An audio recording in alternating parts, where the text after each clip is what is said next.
रंग जी के मंदिर से आए हैं महर्षि। ओहो भाग बड़ी मेरा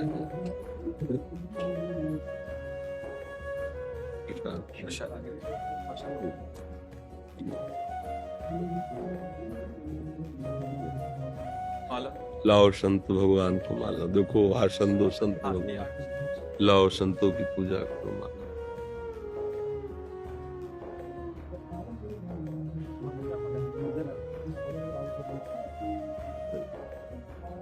ओ संत भगवान को पहनाओ उनको।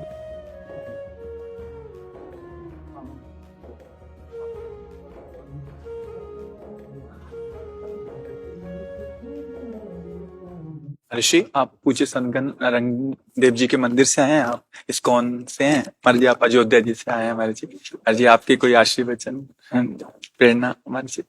हमारे तो हृदय में एक ही बात है कि अपने लोगों जैसा भाग्यशाली त्रिभुवन में कोई नहीं है,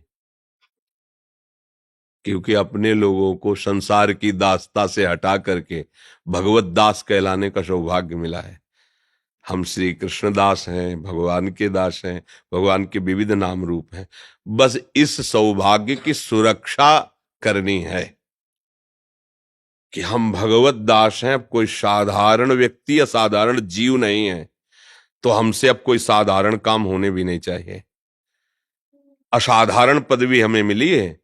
ये भगवत दासत्व ऐसा कि ब्रह्मा जी भी नमस्कार करते हैं इस दासत्व को, और ये दासत्व जिसके हृदय में प्रकट हो जाता है, न वो ब्रह्मा का परम पद चाहता है, परमेष्ठी पद, न वो सम्राट पद, न इंद्र पद, न वो योग की सिद्धियां चाहता है, और यहां तक कि वो मोक्ष भी नहीं चाहता।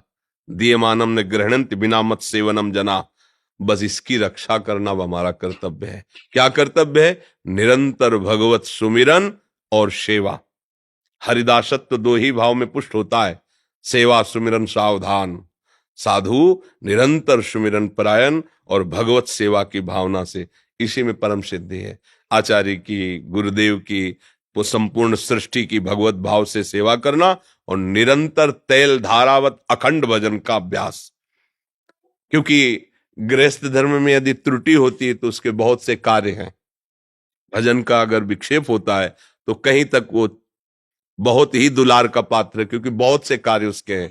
और जो हम भगवत दासत्व से युक्त, हमारा एक ही कार्य है, अव्यावृत भजना। देवर्षि नारद जी कहते हैं अखंड भजन, रात दिन लक्ष्य के चिंतन में बस व्यतीत हो। कोई भी चेष्टा कर रहे हैं पर वो भजन नहीं छूटना चाहिए।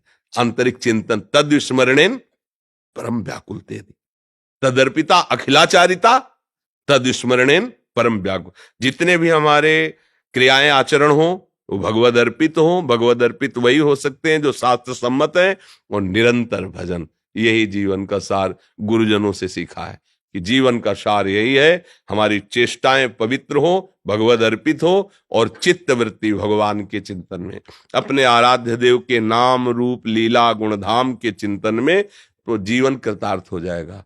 अब हमारा जो सौभाग्य उदय हुआ है ये अत्यंत दुर्लभ है। भगवत दास जैसे जो विराजमान है सब, ये भगवत दासत्व की छाप है। हम कोई साधारण जीवों में हम नहीं है, हम भगवान के दास हैं, श्री जी के दास हैं। तो अब हमारा साधारण जीवों जैसा आचरण भी नहीं होना चाहिए, अब हमारा असाधारण आचरण होना चाहिए। हर क्रियाएं शास्त्र सम्मत, तस्मात् शास्त्रम प्रमाणम ते कार्याकार्यो व्यवस्थितौ। कार्य और अकार्य की व्यवस्था जो शास्त्र ने की, विधि और निषेध, उसके अनुसार हमारा जीवन होना चाहिए और भगवत स्मरण परायण होना चाहिए। ये हमने गुरुजनों से सीखा है, संतों के श्रीमुख से यही वचन सुने हैं।